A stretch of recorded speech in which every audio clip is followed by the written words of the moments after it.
Hello guys, good morning. Welcome to my channel. Ito na yung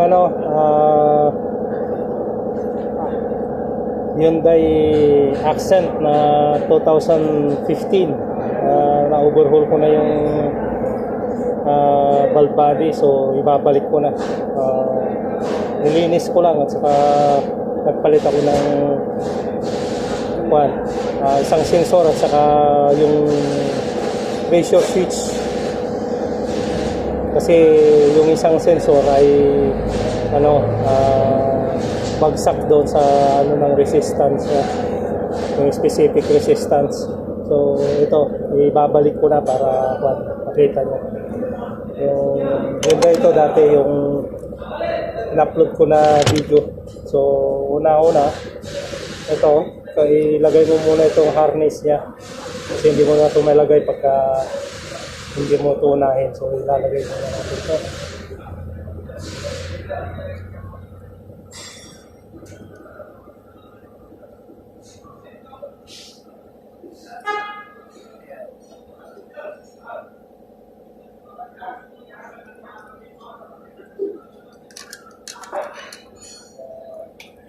Ganun mo lang yan.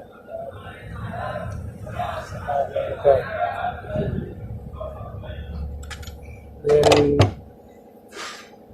yung ito natin yung para para kasi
so tapos ito yung manual valve. Ito yung pag sinishifting mo sa D, R, N sa park. Ito yun, masama. So huwag mong kalimutan, ilagay mo muna ba dyan, dito mo ilagay kasi hindi mo na malagay yun mamaya pagka nakabit na. So sampak natin ang bolt. Madali lang naman ito ikabit.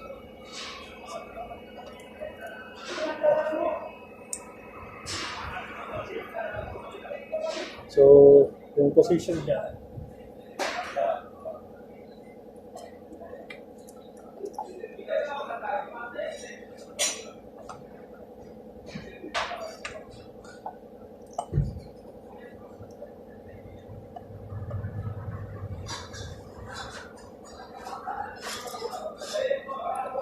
wait lang kasi iba tayo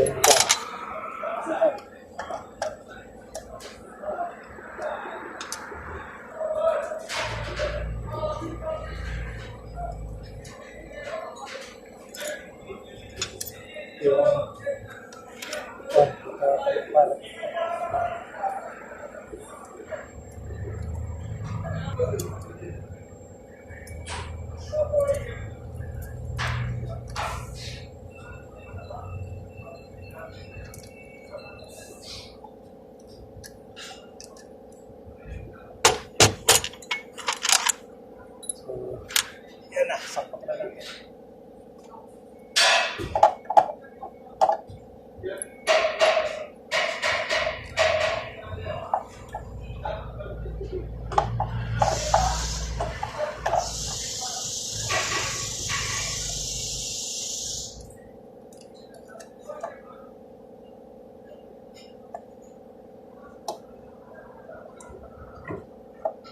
Bigyan mo lang ng 2 volt sa awit lapat.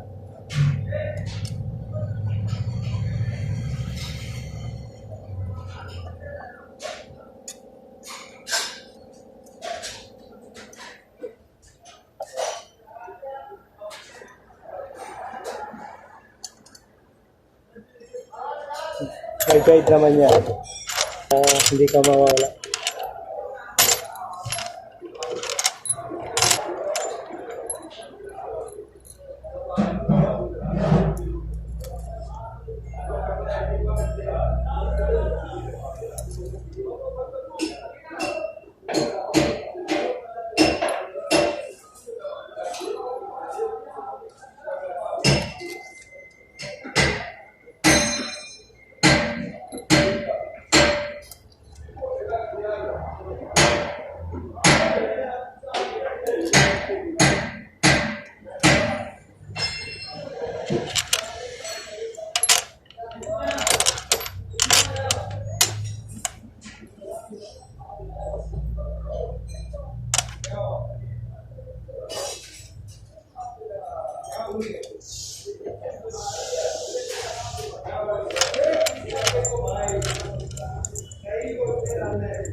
So, yan.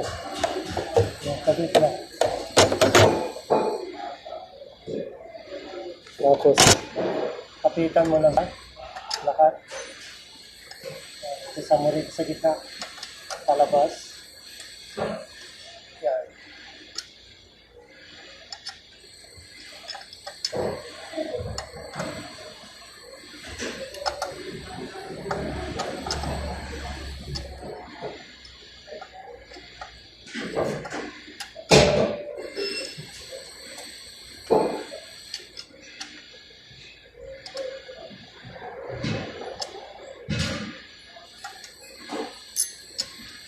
So,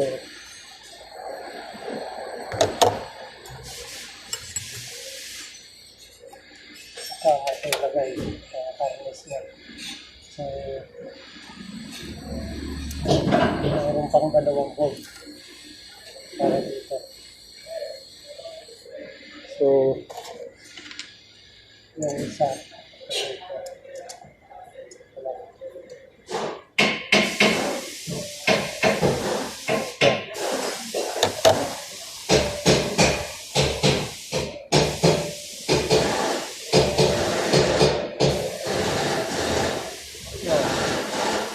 then yung isang volt na dito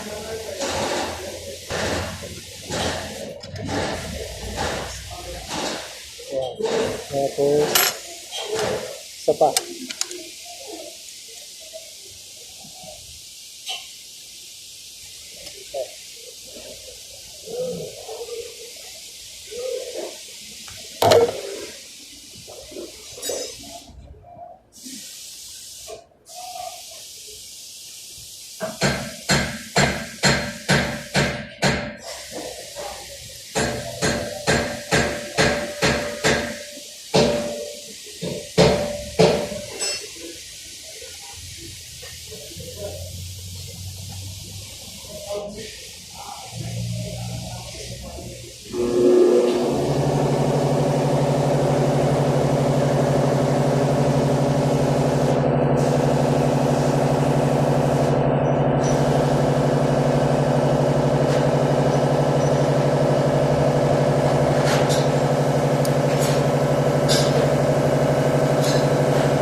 Tapos yung isa,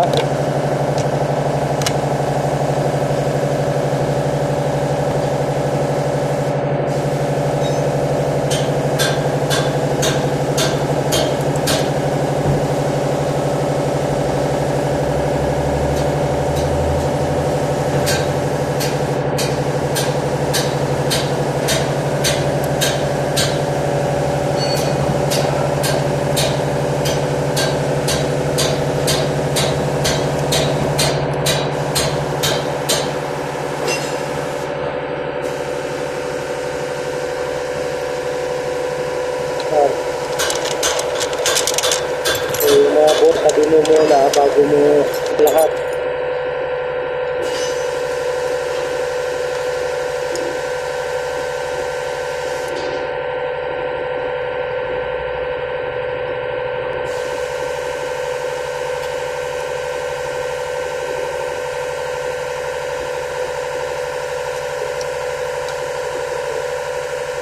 Yan. Then yung sa manual valve niya, ito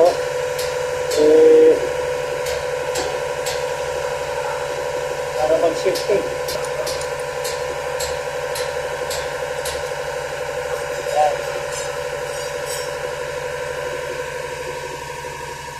Wala namang ibang position yan.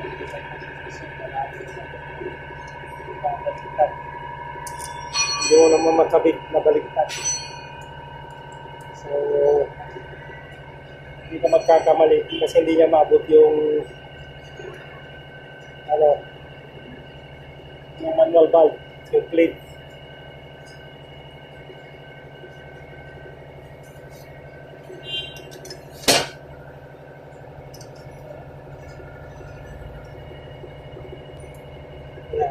So, kailangan kuha ka ng screw para kontrahan mo lang siya para yan. Ayan, baka makabaluktot.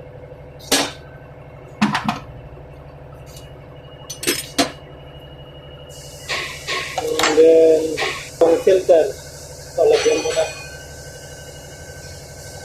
ng grasa para hindi masugat yung rubber niya.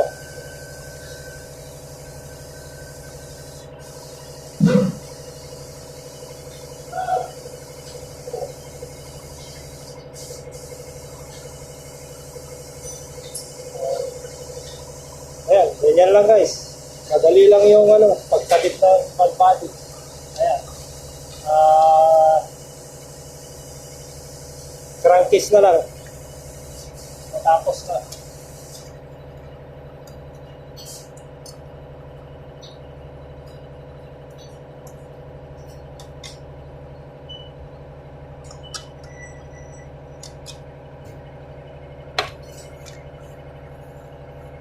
So, dalawang sensor lang pinalitan ko sa loob, guys.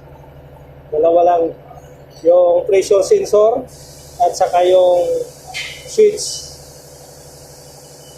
Pressure switch at saka yung pressure sensor na isa. Nandito. Dalawa yung nandito sa diet.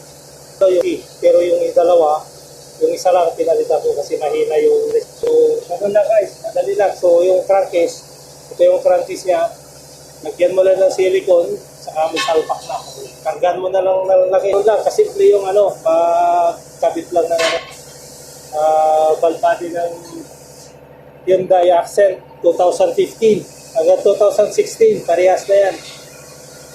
CVT transmission to. So, yeah, dito lang ko kayo sa another video kung okay na o hindi pa. At yun lang guys, kung baguhan ka sa channel ko, mag-subscribe ka na lang para ma-update kita sa bagong video ko. So, ganun lang. So, comment kung mayroon kayo tatanong, comment lang. At saka mag-like na kung nagustuhan nyo yung video, mag-like lang kayo. Sige guys, bye ulit sa susunod na video.